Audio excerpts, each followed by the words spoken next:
حضرت عمر فاروق رضی اللہ عنہ چې کله بادشاہ یو سړي له زر اشرفه ورکړي، زر دینار وته وي، دینار ډېر قیمتي سکه د سرو زرو. وی دا به ابو عبیده بن الجراح رضی الله عنه له یوسه د پیغمبر علیه السلام زمانه کې یو مشهور صحابي خو وی چې ولې ورکې نو لږ ورته خوا کې ودرېږه چې دې په دې پیسو څه کوي. وی ښه چې څنګه ورغی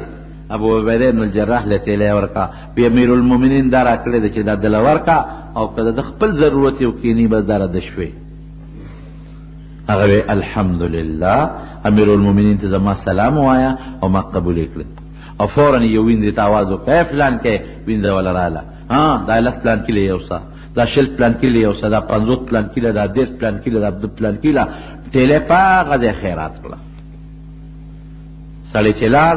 عمر فاروق ته تپوس وکړه رضی الله عنه، وی څه چلو شو؟ وی صاحب قبول یې کړه، دعا هم درته وویل، سلام هم در باندې وي، او پیسو سره څه چلو کو؟ وی پاسات یې خیرات کړی. بله تیلی یې ډکه کړه د زرو اشرفو. وی دا به معاذ ابن جبل له یوسې رضی الله عنه، دا د حضور پاک بل صحابي دی. تیلی ورکړه او بیا خوا کې ورته ودرېږه چې د پیسو سره څه کوي. چې هغه له تیلی ورکړه، هغه وینې ته آواز کړی، دلته راشه.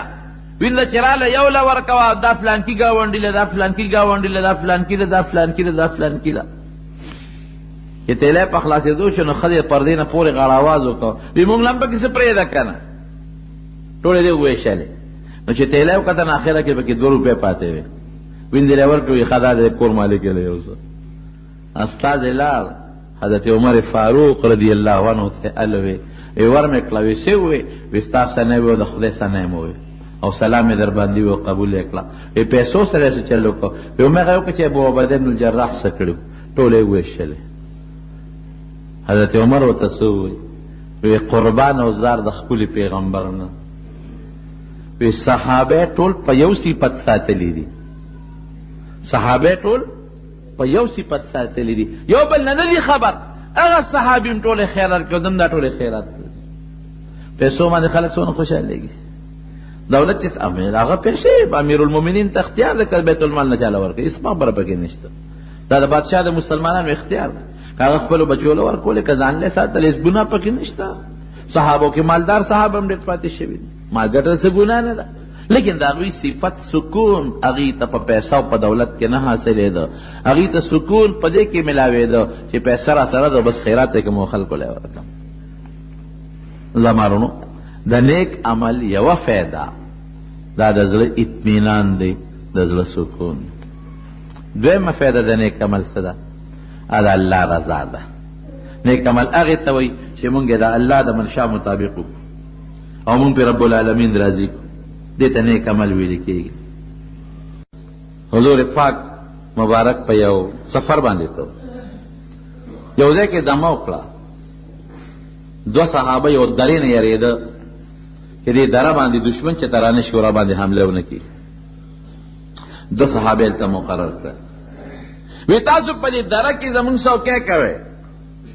زه یېرېږم په دې چې په دې دره څوک دشمن راشي او په مونږ حمله ونه کړي، زمونږ څوکۍ کوئ، نورې لارې په امن دي، خو د درې نه مونږ یېرېږو. صحابه 2 صحابه وی صاحب دا ډیوټي به مونږ وکړو، ټوله شپه به وکړو. وی ښځې وخېږه. نور صحابه خو بېغم وده شو. هغه 2 صحابه په هغه دره کې په ډیوټۍ شو چې په دره څوک راونه خېږي او په صحابه حمله ونه کړي. یو صحابي بل ته وایي، وی هلکه یو چل به وکړو که نه؟ وی داسې به وکړو چې نیمه شپه به ته ډیوټي وکړې او نیمه به زه وکړم، ته به هم خوب وکړې زه به هم خوب، او که داسې څوک راتلل راویښو به یو بل. وی ډېره ښه ده. وی ښه ده ته وده شه او دا لومبۍ شپه به زه ډیوټي وکړم نیمه شپه. وی ښه. هغه یو ملګري وده شو او دې په دره داسې نیغ ګوري چې واقعي څوک رانه چې ځکه نبي علیه السلام فرمایلي دي نو څه چل وی. لکه یې سوچ وکړو چې دا زما را څوکۍ خواصم قبلې طرف ته ده، نو دا راشه په مانځه به ودرېږم. دا بخاري شریف کې حدیث دی، مانځه باندې به ودرېږم. نو که دې طرف نه څوک راتلل خو ماته به ښکاري که حمله را باندې څوک کوي، نو خو دا بل ملګری به را پاس شو. چې دې په مانځه ودرېده، واقعي حضور پاک مبارک کې د خولې نه خبره وباسي څه چل پکې وي.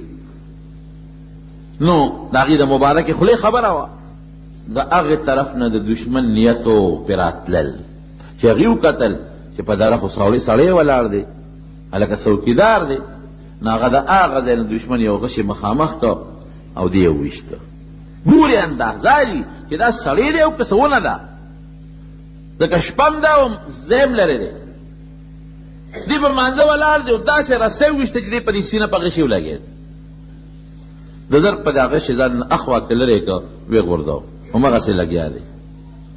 اوس مونځ کې لګیا دی په دې سوچ چې دشمن خو شته خو دا ودرېږه لږ صبر وکړه دومره زر دشمن نشي راتلی ټس چې هغه دوباره وویشته چې دوباره وویشت دی بیا ولګېده د مانځه کې بیا د هغه شي کلک داسې ونیو اخوا یې غورځاو وینې خو ترې روانې دي په مانځه ولاړ دی هغه سړی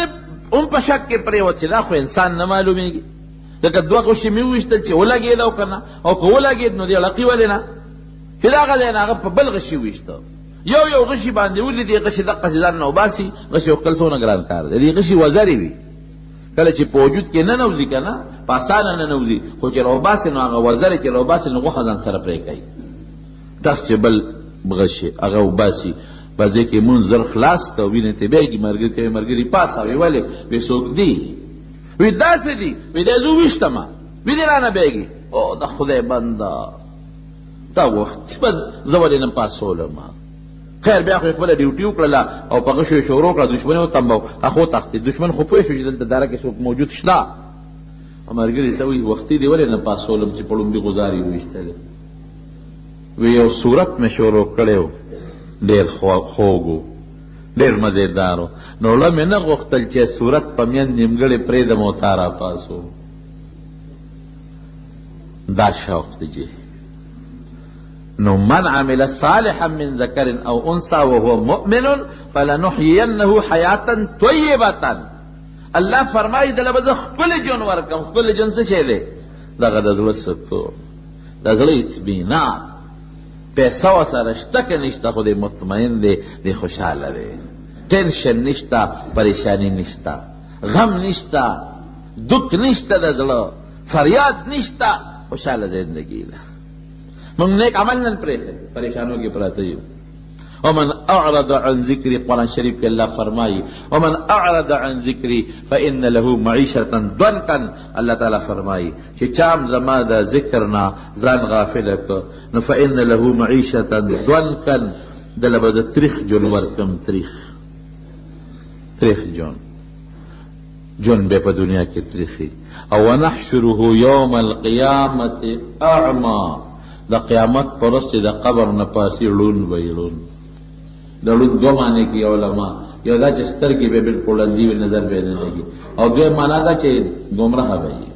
څه مطلب هلته د هدایت څه دلیل به ورسره نه قال لما حشرتني اعما خدایا د دې ړوند ولې پانس پاسولم وقد كنت بصیرا دنیا کې خو زه بینه هم دلایل هم را سره وی دقه رنګې تا زه په دنیا کې هېر کړی نن زمام یېرې نو په دنیا کې د خدای یاد که کنه نو دنیا کې هم الله نه څوک نه یېرېږي په دنیا کې به دې الله پخه یادوي او آخرت کې به دې الله پخه یادوي ښه اوس آخرت کې د نیک عمل برکت ولنجزینهم اجرهم باحسن ما كانوا يعملون نو دا خبره ښکاره چې څوک مونځ کې الله ثواب ورکوي دغه شک نشته څوک نفلونه کوي الله ډېر ثواب ورکوي دا خبره ښکاره ده چې څوک درود شریف کوئی ذکر کوي مونځ کوي هغه له الله ډېر اجر ورکوي خو صرف د نیک عمل د تمنا برکت ته تخیل د حضرت احمد ابن حنبل په ګوند کې یو لوار اوسېده اوسپنې به ټکولې لواري کوله چې مړ شو چا په خوب کې ولید بی الله سره څو کړل بی ته ماته نه ګورې په باغ کې د جنت ګرځي دا لوار په باغ کې ګرځي او ډېر خوشحاله دی میوې دي او شنې دي او خوشحاله دی وی الله سره څو کړل بی ماته نه ګورې چې په دې باغ د جنت کې ګرځم مزې مې دي خوشحاله او وی خدای د احمد ابن حنبل سره یو ځای کړم د هغه مرتبه الله راکړه او دې چې راپاسېد سوچ یې وکړه چې احمد ابن حنبل خو سب د هغه مرتبه د څنګه ملاویږي امام احمد ابن حنبل خو ډېر لوی سړی تېر شوی دی د دین په امامانو کې یو امام تیر شوی 6 لکه د نبی علیہ السلام احادیث ورته یادو. قرآن شریف تقریبا 6.5 آیات دی کم و بیش. نو ته اندازه لګاوه یو حدیث دی یو آیات عمرې دی نه کله زیاتی دی نه غټه می اوږده می. قرآن خو متن دی آیات راکوټې دی حدیث غټ دی. نو ته سوچ کوه چې 6 لکه حدیث څومره جلدونه ته جوړېږي. 6 لکه د نبی علیہ السلام مبارک حدیث ورته یادو. او دا حدیث درسونه او د فقه مسائل ډېر لوی شخصیت چې ان شاء الله یو موقع باندې به تر د حالات ذکر کوم. نو دا سړی چې خوب کې دا لور لیدو هغه چې دا څنګه عجیبه خوب دی چې دې ما په جنت کې ولید په باغ کې او د احمد ابن حنبل مرتبه ته څنګه ملاويږي. یاره ودرېږه دې د خزینه تپوس کوم چې د څه داسې نیک عمل کو. دا نیکان خلق په دې طلب کې وي چې دې په کومه نیکۍ دې مقام ته ورسې چې داسې زه به وکړم. ښځې له یې ورغی وایي ستا خاوند مې خوب کې ولید د جنت په باغ کې مې ولید ډېر خوشحاله دی او دې راته وایي چې ما له خدای د احمد ابن حنبل مرتبه را کړه ستا د دې خاوند څه عمل څه یې کړی دی. هغه وایي چې زما خاوند خو څه داسې خاص عمل نه دی کړی. وی نه خامخا به څه عمل کړي ښایه د شپې منځونه کول وی نه ماسخوتن مونږ به کوو ده به شو صدقې یې ورکول یاره بس وي عام خپل زکات به ورکو داسې څه خاص خبره نشته. روجې ډېرې نیولې دي وی نه دغه رمضان روجې به نیولې نور خو څه نه یې کړی. یاره وی څه عمل خو به ښه وي 2 عمل یې ما ته چې د ما د خاوند کم عمل معلوم دی هغه درته ښیم 2 عمل یو عمل یې دا و چې ده به د لواره کار کو سټک وسره او پلک وسره هغې باندې سندان به وسره او سټک به وسره اوسپنې به لرونه او چړې او چاقوان دا به جوړو. خو چې کله به د بانګ واورېد که نه نو که سټک به اوچت کړی او دا به یې رابره اوسپنې ده نو سټک به یې دقسې په لاس کې ونیو په ځمکه به یې کېښود غوزار به یې بیا نه کو چې زما د الله د طرف نه ماته آواز وشو. دا به نه کول چې ورېږه سټک خو مې سي مچت کړی دی نو دا ټک خو به ورکم که نه په دې ټک خو نه ناوخته کېږي په ځمکه اکدم نو د اوسپنې له برابر وم که نه نه خو چې بانګ الله اکبر به یې واورېده نو بیا به یې سټک په لاس کې دغسې ویزان دونیوه غزار به یې نه کو په ځمکې به یې کېښود او روچت به شو منزله به راته او دا ټکې به یې وې ملګرو ته چې باس بند کې کار زما د الله د کور نه ما ته د الله بلاوره ما خدای غواړي. رو الله اکبر اواز چې وشي نو موږ ته څوک اواز کوي. اواز خواجي صاحب په خولې کېږي خو دا اواز د چا طرف نه کېږي د الله طرف نه. دا ډېره لویه خبره موږ هېڅ توجه ورنه کړه. موږ هلته بانګ ویلې کېږي دلته موبایل باندې ملګري موبایل رنګ کړی دی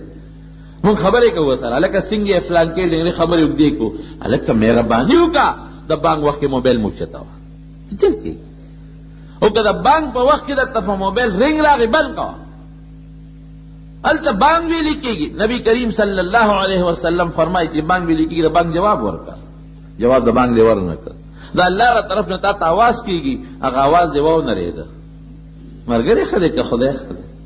بلکې دا خو لا وروستو خبره ده دلته اقامت شروع شي الله اکبر هلته مونږ په موبایل ملګرو سره خبرې کوو داسې ده که نه ده دا زمونږ شوق دی د عبادت سره نشته شوق.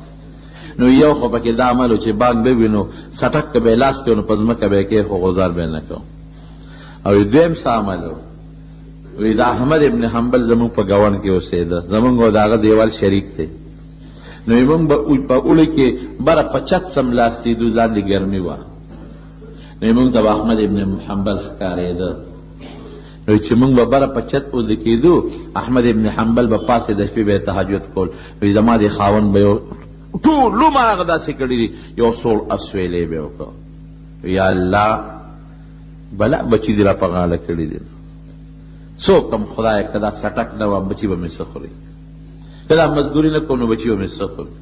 او خدای ډېر دروند سټک دی ټول ورځ وم ستړی مس دې وخت کې خوب عبادت نشم کولی نو الله که دا بچي دې نه وې را په غاړه کړ او دا دروند سټک دې لاس کې نه وې را کړی نو ما به مست احمد ابن حنبل په شان مونځ کوه.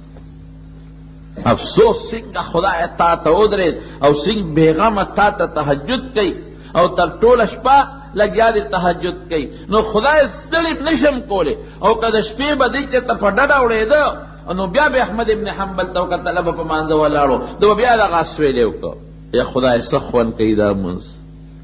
څه لذت دی په دې منځ کې ارمان که ستړی نه وي دا بچي دې نه وي را په غاړه کړی دا سټک دې لاس کې نه وي را کړی نو ما به دا منځ کو وی دقه دوه خبرې دي د دې دوه خبرو د وجې نه ولا خدای په جنت کې د احمد ابن حنبل مرتبه ورکړې ده ګوره نیک عمل یې نه دی کړی صرف د نیک عمل تمنا کړې ده آرزو یې د نیک عمل کړې ده نو چې یو سړی نیک عمل وکړي په هغې به الله څونه خوشحالېږي او پټېنی نیک عمل یحیی ابن اقسم یو ډېر لوی عالم دی دی وایي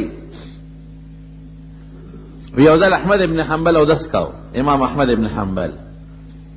نو زه د هغه نه په لختي باندې سر ته ناست وم ما اودس کاو وی چې مې وکتل شاید احمد ابن حنبل اودس کوي وی را پاڅېدم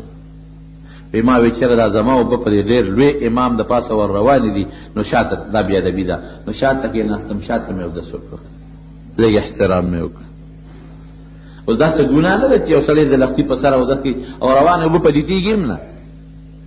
هېڅ نه پدیتېږي او که تا د مخ نه لګي اوبه دا مستعمل اوبه په لختي کې پرېوتې دا معمولي دي د لختي اوبه ډېرې دي نو دې سره نقصان اوبو ته نه رسي لازم طاهري چې نورو کې ګډ شي مطهر هم شي خبره خلاصه شوه هېڅ نقصان نشته خو لیکن د یو عالم احترام یې وکړه قدر یې وکړه نن موږ څومره عالمانو احترام کوو چې کنځل یې خوله پاکه او ډس په ملا کنځل خو چې کور ښځې سره هم جنګ وکړو نو ملا ته کنځل نو که بچي ته سره هم په جګړه شو نو ملا ته کنځل په معاشره کې موږ ته دا عالم ډېر کمزور ښکاري ګوره د یو عالم قدر یې صرف دومره وکړو چې اودس یې بره ونه کړه چې زما اوبه په ده ورځي نو شاته کېناسته دا یحیی ابن اقسم چې کله وفات شو چا په خوب کې ولید وی د یو باغ کې دا ولاړ دی ما ولیده او دا لاس یې موټی کړی دی او په دې لاس یې رومال پروت دی ورته وایي چې یحیی ابن اقسم دا لاس کې دې څه دي خدای در سره څه وکړل او ورته وایي چې څنګه زه مړ شم نو الله تپوس وکړو څه دې راوړي دي نو ما سره جواب نو دا خدای جواب چا سره دی څه دې راوړي دي جواب نشته را سره وی ما ته وایي چې زه په یو عمل دې بخمه الله په څه عمل وی یو ځل ته اودس کو نو دې شاته چې دې وکتل احمد ابن حنبل زما د دین یو عالم اودس کو نو د هغې احترام دې وکړه د هغه نه لاندې دې اودس وکړه په دې عمل مې وبخلې ایرونو دا عالم احترام چې سړی کوي په څه وجه کوي په دې وجه دا تورنځور دی نه په دې وجه دا د عمرزور دی نه په دې وجه چې دې مال پیسې را کوي نه په څه وجه کوي د پسې نه کې علم دی علم څه شی دی قرآن او حدیث نو چې تا د خدای د قرآن او د پیغمبر د حدیثو قدر وکړه نو د خدای د قرآن او د پیغمبر د حدیثو قدر چې دی وکړه د چا قدر دی د الله قدر په دې الله نه خوشحالېږي وی ما دې جنت ته وی جنت ته چې ورلم وبې کتل احمد ابن حنبل لګیا د حدیثو درس کوي طالبان ورته ناست دي درس روان دا یو مسله ده چې د بعضې اعمالو الله په جنت کې هم تکمیل کوي ګورې ښه د بعضې اعمالو په جنت کې هم تکمیل کېږي دا د طالبانو اوږده خبره ده وی خیر چې ورننوتم اوس احمد ابن حنبل لګیا حدیثو درس کوي طالبان ورته ناست دي وی زه ورغلم دې خوا کې ودرېدم ورنه خوشحاله شوم وی دې کې یو حوره راله هغې سره په زولی کې ملغلرې وې وی هغې پې د پاسه وشیندلې وی چې ملغلرې پې ور واچولې داسې برېښنا شوه وی ما لاس اوچت کې یو ملغلره مې دې لاس کې تېره ونیوه نو وی دا رومال مې پې د پاسه اچولې دا مې لاس کې هغه ملغلره ده زما وروڼو پوټېنی نیک عمل ډېر پوټېنی عمل خدای پاک پہ څومره لویه مرتبه ورکوي نو الله فرمایي فلنجزینهم اجرهم باحسن ما كانوا يعملون ځنیم قرآن کې الله وایي چې دنیا کې تا دا نیک عمل کم په شوق او په خوشحالۍ وکړو د دې اجر به الله تعالی په خپل شوق او په خپل خوشحالۍ درکوي ستا شوق ډېر دی که د الله